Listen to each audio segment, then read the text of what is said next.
Hello everyone, Xeno What If here. Bring in part 12 of What If Reds and Blues goes to Remnant.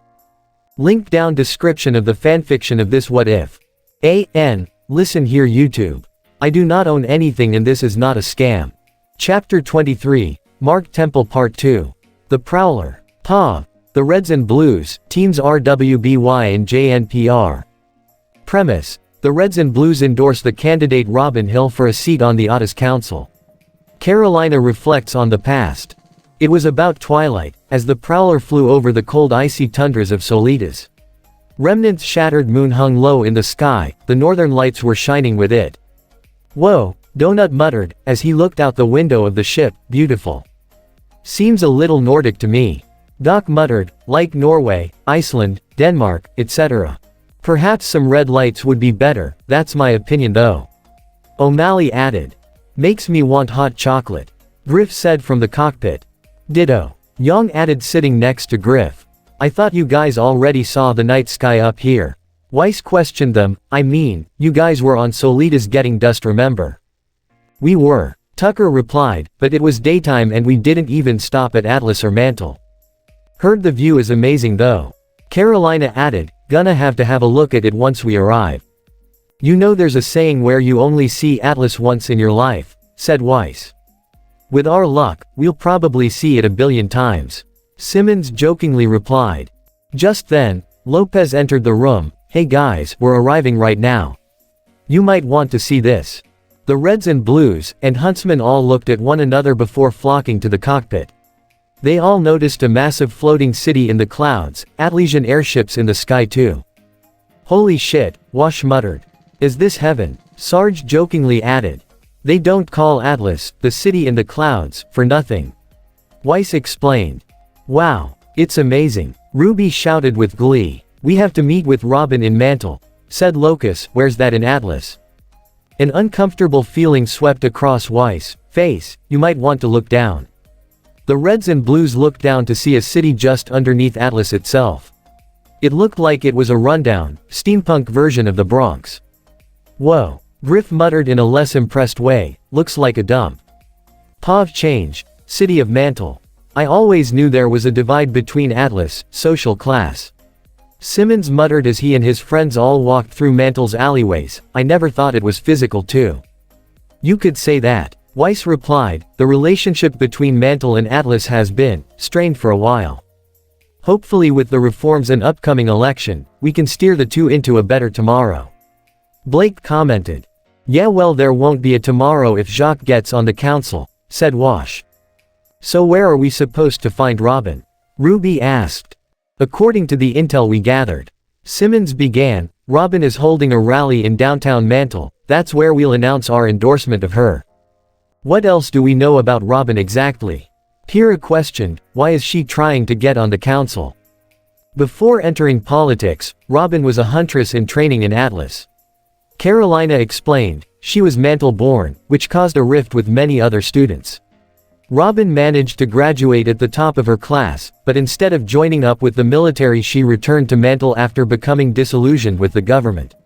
She leads a group of huntsmen called the Happy Huntresses, they act as heroes for Mantle. Hometown hero. Tucker muttered, nice. Well let's keep it that way. Carolina replied, Robin's latest actions have started to border on vigilantism and criminality. If we don't get her on the council, who knows what she'll do next. Then we better not screw it up. Sarge quipped. The group continued traveling through the alleyways. But it wasn't until they heard alarms going off. Uh-oh. Donut muttered. That doesn't sound good. Doc added. O'Malley then spoke up. No shit asshole. Come on. Wash shouted before running off towards the street, with his friends following suit. Once the group arrived at the streets however, all they found were the decaying corpses of Grimm. Locus knelt down to examine one of the creatures, sabers. What did this? Blake asked. Had to be huntsmen. Said Sarge, only they could do this. Wash knelt down and examined the site, you're right. But this was a coordinated attack, some sort of military tactic. I count 4 maybe 5 at least. Look at the ground. Pyrrha added, looks scourged. Weathered. Weiss corrected her, someone really fast. I think I know who did this. Tucker announced, catching everyone's attention. Who? Donut asked him. Tucker looked at John. John, duck. Now. John did just that, and a weird rope came hurling at the Blood Gulch crew. Scatter. Simmons shouted. The Reds and Blues all jumped out of the rope's range, before Carolina took out her grapple hook and fired it in the direction the rope came from. The ex-freelancer pulled the grapple back and managed to bring a figure with it. It was a man with brown hair in a white uniform. As Carolina pulled him towards the Blood Gulch crew, Tucker stepped up and punched him right in the face, knocking him down. Stop. Wash shouted before looking down at the man. Damn it, Clover. The now identified Clover realized who he was attacking. Wash. Wash sighed as he helped Clover to his feet. Before you talk, could please get your from shooting Griff's balls off. Griff checked his crotch before turning to see the rest of the Ace Ops standing behind him. I guess we got the Atlas welcoming committee. Pav change. Streets of Mantle. Quote. We tracked your vessel heading towards Atlas. Clover explained, as they all walked through the streets of Mantle, right before you managed to cloak it somehow. Yeah, we don't like getting parking tickets for our ship. Sarge said to him, explains why haven't it yet. I thought Ironwood warned the council about us coming here. Young questioned. He did. Vine replied, but they did not care. We are under their command. Not Ironwood's. Nora muttered. They forced him to hand us over to them apparently. Marrow added, been kinda boring, at least until you guys came here. Why didn't Ironwood tell us? Tucker asked. Apparently, the council told him not to. Elm explained, probably cause they don't like you. But if I may ask, why are you guys here? The group stopped walking and Griff spoke up, we're looking for Robin Hill. Elm looked at them surprised. Robin Hill. The activist. Should have known. Harriet then gazed over at RWBY and JNPR before speaking. They're new. Seems like you've been busy recruiting children rather than hiring on the real deal. Simmons sighed loudly, while RWBY and JNPR looked at one another confused. Here we go. O'Malley muttered. We told you guys that you weren't ready. Doc said to them, deal with it. Cover then intervened. He's right, we'll take you to Robin. The group walked through the streets of Mantle until they stopped at a large meeting hall. A banner that read, Hill for Hire, was hanging just above the door. Her rally hasn't begun yet, which could give you some time to talk with her. Clover explained. All right, thanks man. Tucker replied. Pav change. Robin Hill. Robin Hill always knew what she got herself into upon announcing her running for a seat on the Atlas Council. News stories, interviews, etc. But she could handle autographs at all. Geez. Robin muttered almost laughing, that was tough. You look like you handled yourself. Fiona Time assured her, besides that was the last one for the night. Robin sighed with relief, thank God, if there was one more autograph I had to sign. I don't think I could have gotten on the council. Oh, don't say that. May Marigold said to her, you've been working for this for a long time.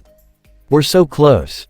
The group of ladies then heard footsteps heading in their direction and noticed none other than Marrow Amin. You gotta be kidding me. Joanna Greenleaf muttered. Ladies. Marrow said to them, long time no see. May immediately held her weapon up at the dog Faunus, who then held his hands up in defense. Hey, watch it, he muttered.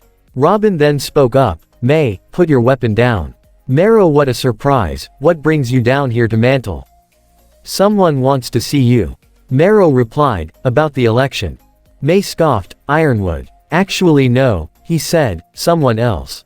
Marrow then walked off, with a group of interested happy huntresses following suit. They walked down a hallway and noticed Clover standing next to a door. Robin, always good to see you. Clover said. Clover, still a pleasure as always. Robin replied. They're inside, shouldn't take too long. Clover added while gesturing to the door, they're big fans. The door then suddenly opened and Robin and the huntress all went in. To their surprise, stood the Reds and Blues, with them were 8 additional members, and the rest of the Ace Ops. Robin. Tucker said to her, finally we get to meet, after all this time. Captain Tucker. Robin muttered, I'm flattered, didn't know you big fans. Well, I won't say fans, Griff muttered, only for Donut to cut him off. We are big fans. Donut said to her, just trying to be polite. Robin chuckled, well, it's nice to be recognized. May was a bit more suspicious, what are you doing here exactly? I thought Ironwood's puppets were all in Vale. Excuse her. Robin, she's just curious.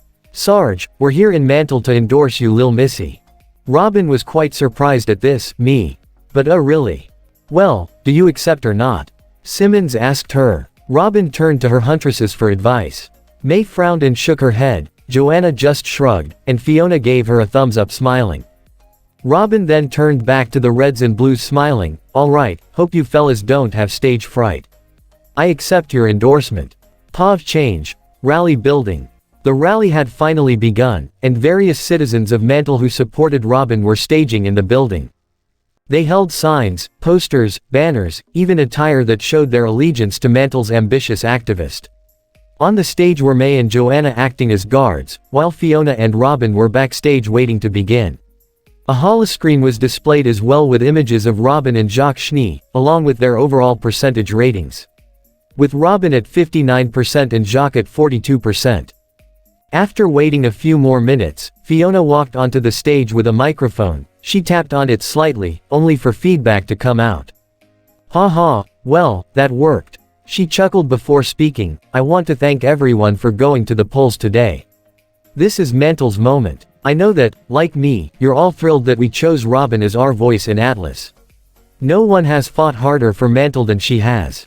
And, I know Robin will continue that fight on the council. Will you share a few words? Robin proceeded to walk onto the stage, and Fiona gave her the microphone. Robin's ratings were now 60%, while Jacques moved to 45%. The crowd started to chant Robin's name. I've never been much for public speaking, probably wasn't my best idea ever to go into politics. Robin jokingly said to the crowd, thank you so much, everyone, for choosing me. You said you believe in me. But I'm the one who believes in all of you. You've proven to me that as individuals, we are strong.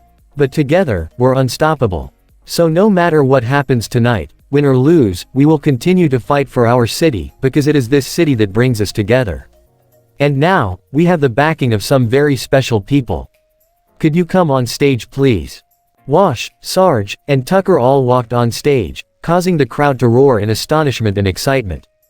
What up Mantle? Tucker shouted, the Reds and Blues are here. Being of sound, mind, and body, we announce our support for Robin Hill on the Atlas Council. We know that she'll do what's right for the people of Mantle and Atlas and ensure their safety. The crowd shouted even more, chanting either, Robin, or, RWBY, in support. Joanna then put her hand on Robin's shoulder. Don't worry, it's in the bag, she said to her. Robin smiled back, but couldn't help but frown and looked at the screen in the back. The polls now showed Robin at 62% and Jacques at 58%. Robin then nervously sighed. I hope this works, she said to herself. Pav change. RWBY rose. RWBY was standing on the roof of the building. While Tucker, Sarge, and Wash were announcing their support for Robin, the rest of the Reds and Blues were off acting as security. Just in case someone or something tried to cause trouble. She sighed quietly, hoping to get inside soon. As she turned to leave, she felt a gust of wind pass by her, catching her off guard. Huh, RWBY muttered, taking out Crescent Rose in defense, is anyone there? Griff, are you pulling a prank on me? 'Cause the last one wasn't funny. The gust of wind returned yet again, this time something hit her knocking her to the ground. RWBY used her semblance to see what was attacking her. Turns out, it was Harriet. RWBY ran after her but the ace-op hit her again, causing RWBY to stumble slightly. Harriet then started RWBY down, glaring at her. Harriet, what are you doing? RWBY asked her. Harriet just sneered, what did they see in you? See what? RWBY questioned. How could they choose children over the best in Atlas? Harriet shouted, we've succeeded in over 100 combat missions all over Solitas. Yet they choose school dropouts. Suddenly, Harriet was hit from the side by another fast object. That object turned out to be Carolina, who then flung an aura restraint onto her. And stay down, Carolina said to her before going over to RWBY, you okay RWBY? I'm good, RWBY replied, she just attacked me. She's wasn't the only one. O'Malley announced, as he, Locus, and Caboose all showed up. They held Vine and Elm at gunpoint with the three ace-ops all in aura restraints. Behind them were Weiss, John, and Pyrrha. They tried to do the same. Hira explained. A coordinated attack. Locus added, impressive but ineffective to say the least. You guys good? Ruby asked them. We're fine. Doc replied, but I think it's time for us to have a little talk. Indeed. Carolina muttered, while glaring at Harriet. Caboose, stay with Ruby. The rest of us will get some answers. Okay. Caboose replied. Carolina proceeded to grab Harriet before walking back to the room where the Reds and Blues had met Robin earlier. Clover and Marrow were inside, glaring at their teammates. What were you guys thinking? Clover demanded. Yeah, what gives? Marrow added, the Reds and Blues are on our side. Marrow, you should understand what we did. Elm retorted, only to be punched in the head by O'Malley. I'd your mouth if I were you, bitch.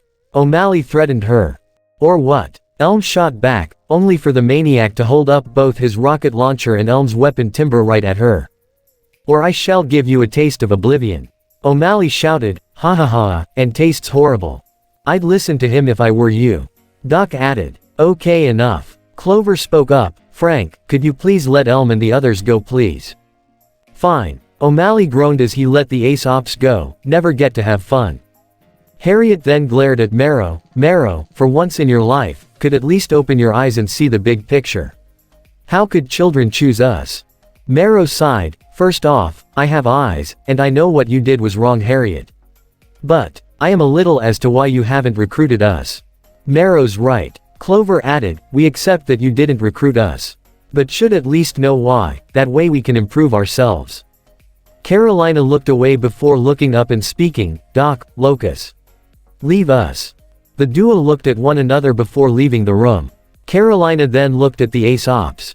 Let me ask you all a question. She began, or all of you, friends. The ace ops, mainly Harriet, Elm, and Vine all looked at one another in confusion.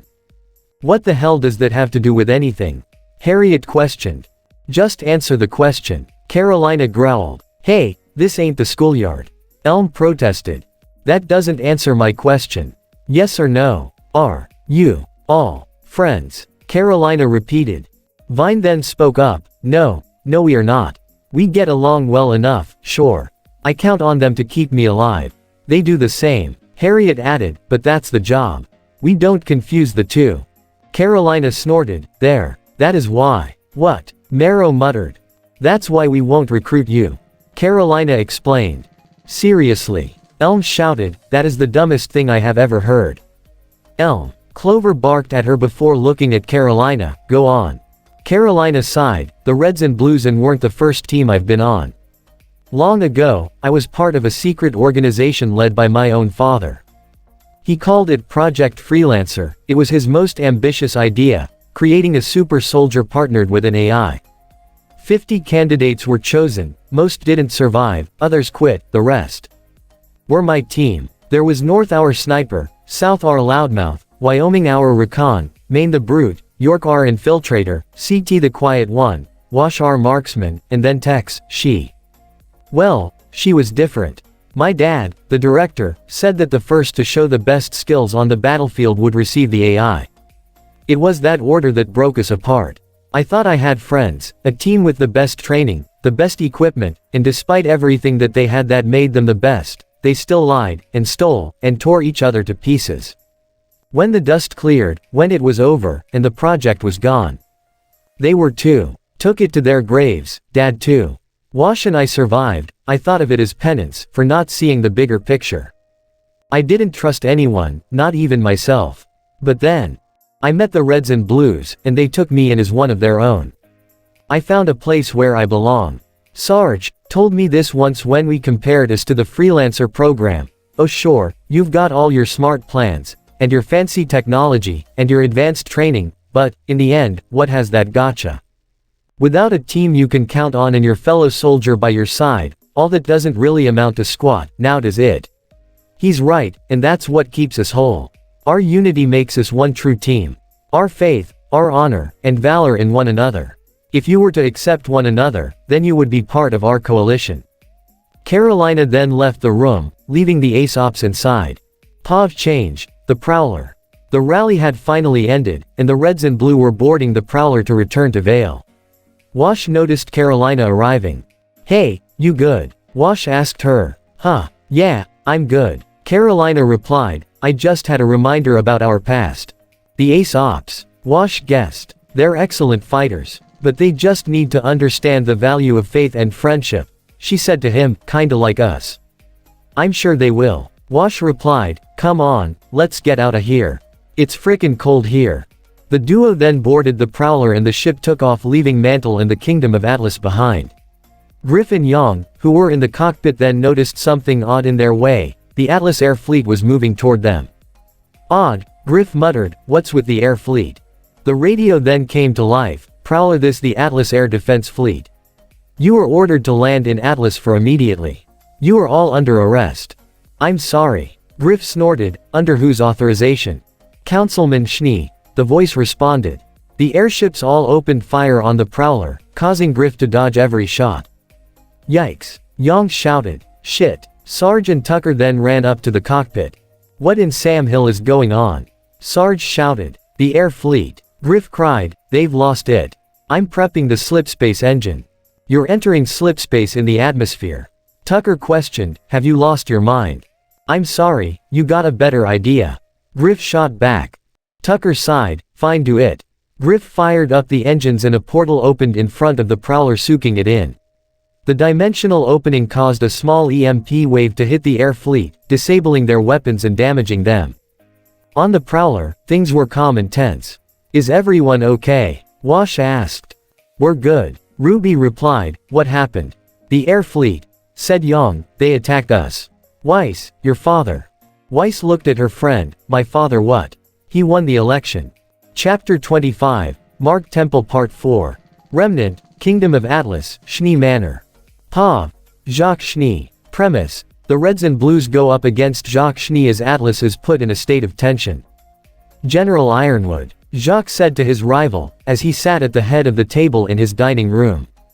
Several more people were there as well. First was a short woman with purple eyeshadow and a black shirt with a wine red coat over the top, a golden necklace around her neck and matching earrings, finally black pants and a black belt with a golden circular buckle.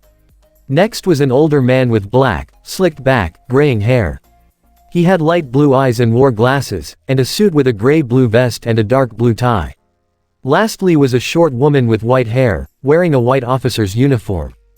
Councilman Sleet, Councilwoman Camilla, Specialist Cordovan.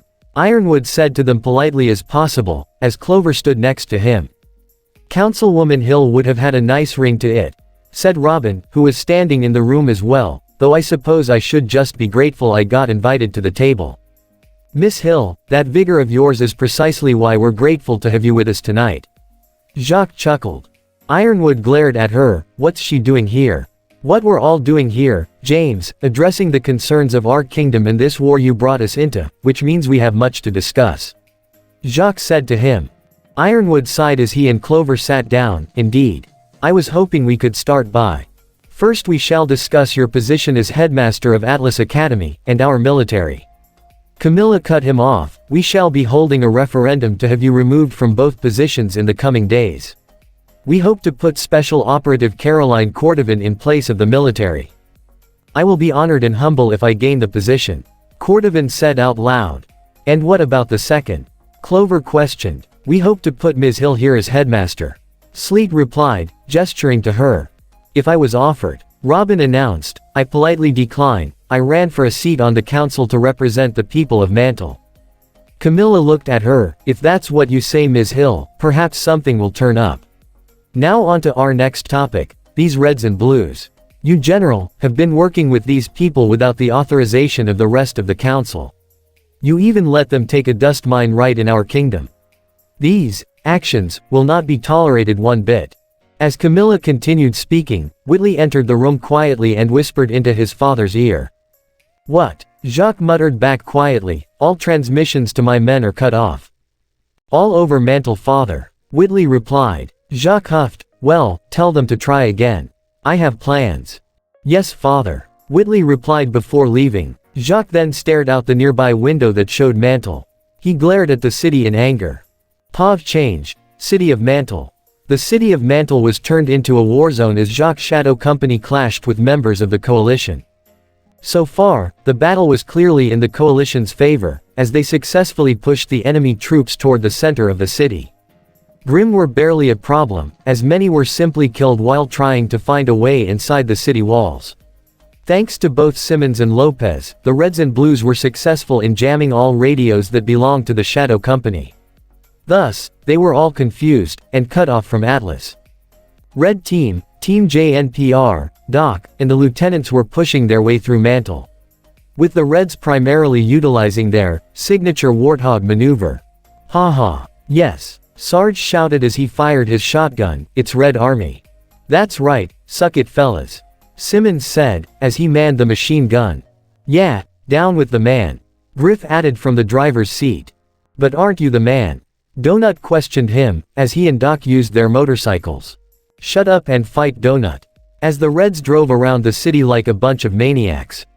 Team Janeper and the lieutenants focus on the street and rooftops, with John and Pyrrha being tactical in giving out orders to their allies.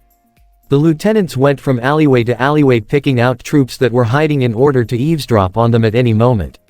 Ren was being rather silent, scouting out enemies before taking them out. Nora was loudest, which wasn't surprising to say the least. "Nora smash," she shouted as she rammed her weapon into a space pirate. Nora then noticed Doc approaching her position on his motorcycle, and she got an idea. She jumped in the air and managed to climb on board. She transformed Maghild into a grenade launcher and began firing at any soldier that came in her view. Doc, under O'Malley's influence, caught on and took out his rocket launcher and began doing pretty much the same thing. "Taste oblivion," O'Malley shouted, "bring on the bloodbath." "Man, we are gonna have so many patients later," Doc added. "Shut up," O'Malley hissed. Suddenly, several Sim troopers appeared and aimed their weapons at Nora and Doc. "Oh dear," Doc muttered. "The crusade has begun." A red soldier shouted, "Let all who perished burn in our flagless hell." "Not so fast," Donut shouted as he made his presence known, "the flag is gone." "The flag is what?" "The flag is gone," Donut repeated, "and the Blues stole it." The red Sim trooper and crony all looked at their blue counterparts. Let the schism begin. The Sim troopers then began to attack one another, and completely forgot about Nora, Doc, and Donut. The trio then met up with the rest of the Reds and Team JNPR. "Alright then, let's get a move," Sarge announced as he turned around, only to see both the Ace Ops and Happy Huntresses holding weapons at them. Ace Ops and Happy Huntress working together. Sarge muttered, "Something tells me we're on the same side." The two teams then lowered their weapons. "Same here," Harriet replied, "about time you people showed up. We were sitting ducks while Jacques Petz declared martial law." "Yeah, and the bad part is Atlas doesn't even know about it." Fiona added, "All of the council and governmental officials are at Schnee Manor for some reason." "Wait, all of them?" Simmons questioned, "Even Ironwood?" "Yep," Merrill replied, "We don't know much, but we heard the goons say something about eliminating the opposition. Does that ring a bell to any of you?" The Reds, Doc, and Team JNPR all looked at one another. Then Doc spoke up. "Oh no," he muttered. "What?" Sarge asked him. "Jacques is gonna kill them," Doc explained before O'Malley took over. "He'll be the only one left standing. That is the worst bloodbath ever, of all time." "Then we have to get moving," said John. Simmons then got on the comms, Tucker, we have a problem. POV change, Schnee Manor. Tucker, Jacques is planning to kill every member of the council until he's the only one left." Simmons warned him, as he was hiding behind cover from several Sim troopers and space pirates. "I always knew Jacques was willing to play dirty," Tucker replied before stepping out of cover and shot two space pirates with his DMR. "This is surprising to say the least. You guys get up here ASAP." "On it," Simmons replied before getting off comms. Tucker was about to return fire when RWBY came flying out of nowhere and knocked out the rest of the Sim troopers in the hallway. Caboose then smashed three space pirates with his bare fists. "I could have handled it," Tucker said to them. RWBY chuckled as she put Crescent Rose on her shoulder, "But you didn't." "Come on guys," Carolina shouted from down the hallway, "Jacques' office isn't far from here." Blue Team and Team RWBY met up with Carolina, who then opened the door to Jacques' office. Nobody was inside, but the group did see two things that caught their eyes. Weiss armor. Wash muttered as he walked up to it. Mertenaster. Blake added. Grab them. Carolina instructed them, once we find Weiss she'll need them. Suddenly, the door to the office screeched. Turns out, Whitley was hiding behind the door and ran out of the room. It's Whitley. Kai shouted. After him. Wash barked. Whitley ran through the halls of the manor, only to notice a flurry of rose petals catching up to him. Suddenly, Ruby appeared right front, causing the young Schnee to turn back around. Only to come face to face with Blue Team and Team RWBY. Stay right where you are, boy. Carolina warned as she aimed her plasma rifles at him. Don't hurt him. The group turned around to see Willow running up to them. Willow. Wash muttered. We weren't gonna do that. Blake said to her, we just need to know where Weiss is. Her room. Willow replied, a guard is watching her. Mother, how could you? Whitley said to her, work with these people. They are good people, Whitley. Willow said to her son, you and I are just a victim of your father. He is the real enemy. Tucker then noticed a bruise on Willow's left eye, which just so happened to prove her point. Jacques. Tucker asked her with a knowing look. Willow rubbed the bruise, I just happened to disagree with his decision on Weiss. Well, you won't have to worry after we get that bastard. Kai assured her. Go on and hide, said Yang, things might get ugly. Of course, Willow replied before taking Whitley with her. Pav changed. Jacques Schnee. The fact of the matter is, you've operated with a fair amount of autonomy for the past few years, James. Sleet stated, but we need now is for you to work with us. Sir, I have. No major conflict has occurred on Remnant for over 80 years. Camilla cut him off. This new conflict, this war for Remnant, has put a burden on Atlas people. The people support the war effort. Ironwood defended, they realize the problem of the kingdoms, even I realize it. Jacques glared at him, if you realize the problems of the world. Then we should be working together. Be it a bit more open to one another. Your independence and control of 2 seats on the council is worrying us. Camilla added. Robin then began to speak when Jacques received a message on his scroll. Curious, he looked at it and read the message. We lost Mantle. Sweat began to run down Jacques' forehead, but was pulled back to reality by the others in the room. Councilman Schnee. Sleet said to him, is everything alright? Yes, sorry. Jacques replied, an urgent message, I must take this. But please continue the conversation while I'm gone. Very well. Camilla said to him. Jacques then left the dining hall, and frowned. All right then. He muttered, time to execute the plan. He tapped a few buttons on his scroll before walking away. Pav change. Weiss Schnee. Weiss sat on her bed looking out the window. The thought of her friends hung on her mind ever since returning home to Atlas. That thought was further deepened when she heard the sounds of gunfire in the manor. It was then that a lone space pirate entered her room. She saw them ever since coming home, but assumed that they were just extra security to keep her where she was. What's going on? She asked him. The soldier then raised his weapon and aimed it at Weiss. Earning my paycheck, he replied, but before he could pull the trigger, he was hit in the back by Simmons. Ow, the back of the head, he muttered. Simmons. Weiss muttered, what are you doing here?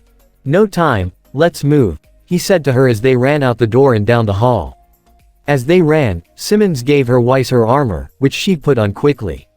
They then ran into the Reds, Doc, the Ace Ops, Happy Huntresses, and the lieutenants. You found her, Locust said to them. Took out the guard before he could kill her. Simmons replied, we all set. Yep. May replied. Then let's get these doors open. Sarge shouted as he cocked his shotgun. Pav change. Dining hall. Where is Jacques? Sleet asked everyone, he's been gone a while. I agree. Robin added, perhaps Jacques got tired. That's enough, Ms. Hill. Camilla intervened, but you were right, where is Councilman Schnee? Cordovan walked over the grand doors of the dining hall. However, when I turned the doorknob, it didn't open. It's locked, Cordovan said out loud, which everyone heard. Clover took out his scroll and tried to make a call, I can't call anyone. Ironwood frowned as he stood, something's not right. Suddenly out of nowhere, several dark armored figures decloaked in the room. They all carried rifles and opened fire on the delegates. Get down, Clover shouted as he ducked under the table. Camilla and Sleep did the same, while both Cordovan, Ironwood, and Robin drew out their weapons to take down several of the mercenaries. Ironwood then charged at a lone soldier and took him down, only to be overpowered by another. Just as the soldier was about to give the final blow, the doors to the dining hall flew open as the Reds and Blues entered the room and quickly took down the soldiers. Joining them were the Ace Ops, the Happy Huntresses, and RWBY and JNPR. Almost immediately, they went to aid the delegates. "Ironwood, are you okay?" Wash asked him, as he helped him to his feet. "I'm good," Ironwood replied, "thanks to you." "Where's Jacques?" Fiona questioned as she helped Robin up off the ground. "We don't know," Camilla replied, "he left a few minutes ago, then these guys showed up." Tucker sneered, "That bastard." Just then, Locus, who was still on the prowler, contacted him. "I found him, he's on the roof." Quickly, Carolina shouted, "Before he gets away. Pav change. Jacques Schnee." Jacques speed walked across the roof of the manor until a pelican decloaked in front of him. The doors opened, and revealed two space pirates waiting for him. "We better get moving, sir." One of them shouted, "Our backup facility is up and ready." "Good," Jacques replied, "when the rest of your men have dealt with the council and my family, Atlas will be restored to its former glory." Before the elder Schnee could enter the craft, two gunshots rang out and the two space pirates fell off the pelican and onto the ground. Jacques turned around to see Tucker, Ruby, and Sarge charging at him. He quickly scrambled to the fallen merc's pistol and blindly fired at the trio, only to miss every shot. Tucker then slashed the pistol out of Jacques' hands with his sword and kicked him to the ground. Tucker pointed his weapon at Jacques' throat. Weiss, now in her armor, joined the group and glared at her father. Jacques sneered at her. "You.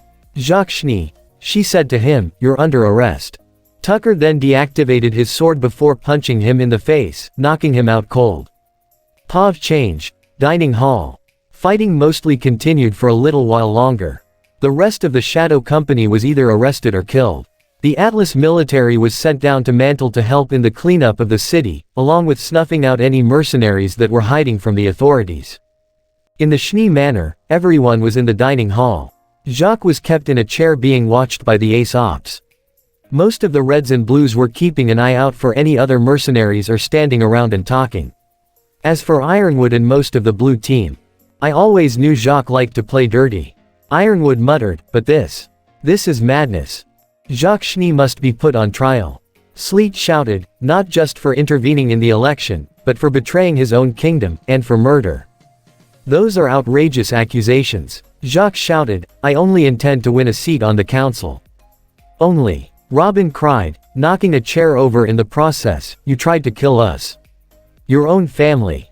But Sim troopers and space pirates." Tucker muttered, "This doesn't make any sense. I think it's time we got more answers." Wash muttered as he walked up to Jacques and leaned in, "You and I both know you couldn't intervene in the election with the resources you have. You got help from someone. Who was it?" Jacques scoffed, "You think I would be stupid enough to tell you?" May then punched Jacques in the face, which left a bruise. "HMPH, a little taste of your own medicine." Wash chuckled darkly, "Willow would be happy." "Griff, get over here. Dr. Gray isn't here, so you're gonna help me with this interrogation." Griff looked at him, "The fuck am I gonna do? Remember when you interrogated me in the middle of the desert?" Wash asked him. Griff then walked over, and took a revolver out before putting a lone bullet into it. Wash then held Jacques in place as Griff pointed the weapon at his groin. "Tell us who helped you or you bust a nut," Griff said to him. "Oh, not this again," Simmons cried. "I'm outta here," John added. "Ah, this is inhumane," Jacques cried, while Robin and the Happy Huntresses were trying not to laugh. "Just tell us who helped you," said Wash. Finally, Jacques couldn't take it. All right, I'll talk." Wash then gestured for Griff to stop, which he did so. Jacques breathed quietly before speaking. "The man," he began, "he came to me, said that he had bad blood with you people and wanted revenge. He offered me a computer virus that would help swing the vote in my favor. Even a private militia to guard me." "Guard you?" Carolina questioned, "More like kill anyone who dared oppose you. Even your own family." Jacques couldn't help but look away. "You may have been authoritarian and dictatorial over us for all our lives." Weiss began, "But this is way too far." Jacques spat at her. Harriet tried to punch him but Clover stopped her. You think I give a damn about you? Jacques snarled. You. Your mother. Winter. Whitley. No. The Schnee Dust Company and the Schnee name belong to me. Your dim-witted grandfather gave it all to me long before you showed up. I hold it all. Not you. Me. I disagree. Willow suddenly walked into the dining hall. Her eyes glared at her heartless husband. My grandfather built this company to help the world. Give everyone something to look up to. When he ran the SDC, everyone saw our logo and felt safe. Now, everyone feels mixed, scared and confused. Because the head of the SDC isn't a Schnee. Jacques glared at her. Woman, I am a Schnee. Was a Schnee. Willow retorted, it's about time I got back into the family business, and filed those divorce papers. Jacques grit his teeth. You bitch. Jacques tried to get out of the chair, only for Elm and Marrow to hold him down. As great it is to hear that you've been removed from power. Sarge began as he walked up to Jacques. It still doesn't answer our question. Who gave you these soldiers? Who helped you rig the election? Suddenly, a loud screech filled everyone's ears. What the hell was that? Doc questioned. Sarge took out his shotgun. We got trouble. The Reds and Blues readied their weapons. Looking around the hall to make sure nothing pops up from anywhere. Ironwood, we need to get the council out of here. Carolina said to him. Agreed. He replied. Another screech was heard, this time it was coming from one of the grand doors. I got something on the motion trackers. Simmons muttered. Same here. Blake added, just one ping. Black smoke began to pour from the cracks in the door. Another screech came from its direction. Grim. Vine muttered, but how? Wash was more hesitant. I don't think that Grim guys. What makes you say that? Harriet asked him. Because we've heard that noise before. Carolina explained. Long ago. The noise of a friend, a monster, a brute, a meta. The doors then swung open, almost flying off its hinges as a lone figure entered the room. Low growls came from it as the meta walked in. His new Grim-themed armor was in full display. Meta. Hera muttered. No, that's something else. Donut said to her. Meta. Wash said to him, is that you? The meta made a loud screech in response. Well, that was informative. Marrow dryly remarked. He said he wasn't alone, said Locus. That's correct, partner.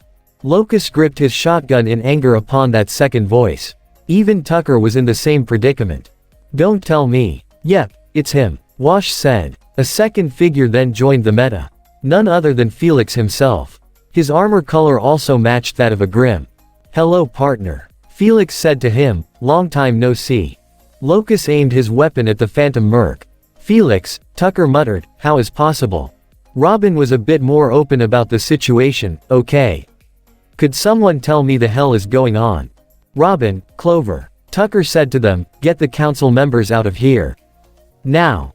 Ironwood gestured at them to do so, and they quickly escorted them out of the dining hall. Tucker then set his sights back onto Felix. How is this possible? Felix shrugged. That's me. All I know is that me and Meta here got ourselves a second chance. With our new team as well. Sarge looked at them. Your team. The sound of a teleportation grenade then went off right behind the Grim figures. 3 individuals then emerged. Cinder, Mercury, and Emerald. You. Yang shouted at them. You tried to attack Beacon. You helped Jacques. Ahohoho, hold your horses, Yang. Felix said to her, that was our boss's plan. The boss? Simmons questioned. The sound of clapping filled their ears as the back door to the dining hall opened. Brothers in arms. Tucker clenched his sword upon hearing the voice. Shit. We greet you with open arms, and loaded guns. Mark Temple said to them, as he and Blues and Reds all entered the room. Am I seeing double? John muttered. You aren't the only one. Ren said to him. Doc the spoke up. How? You're supposed to be in prison, being sent to reach for transfer. Before answering that excellent question of your friend, Temple began, I think it's best to have the children leave. Temple then suddenly disappeared before reappearing right in front of RWBY and JNPR. Huh. RWBY muttered before Temple took out a teleportation grenade and activated it. Sending himself, and both RWBY and JNPR away. RWBY. Caboose shouted. Temple and the Blues and Reds then appeared with the rest of their cabal as the Reds and Blues and Ironwood turned their guns on them all. Unfortunately, I can't answer. Temple said about Doc's question. You bastard. O'Malley shouted. But I'll give you a hint. He continued before looking at Griff. Griff, buddy, I'm so glad you and Yang are getting along. If only Raven knew. Oh, maybe I'll pay her a visit. After all, I know where she is. Temple and his posse then disappeared, leaving everyone else in the room. Raven, Jacques muttered, still in his seat, yes. He wanted her location. In exchange for the soldiers, he asked for information on the Bronwyn tribe. They've been wreaking havoc on my company. Tucker looked at Griff. Griff. The orange soldier was staring down at a teleportation grenade he had on him. He then activated it, teleporting himself to an unknown location. Griff. Sarge cried, get your lazy ass back here. We all need therapy. Kai muttered. And this is the end of part 12 of this What If. Do not forget to leave a comment down below, subscribe to this channel.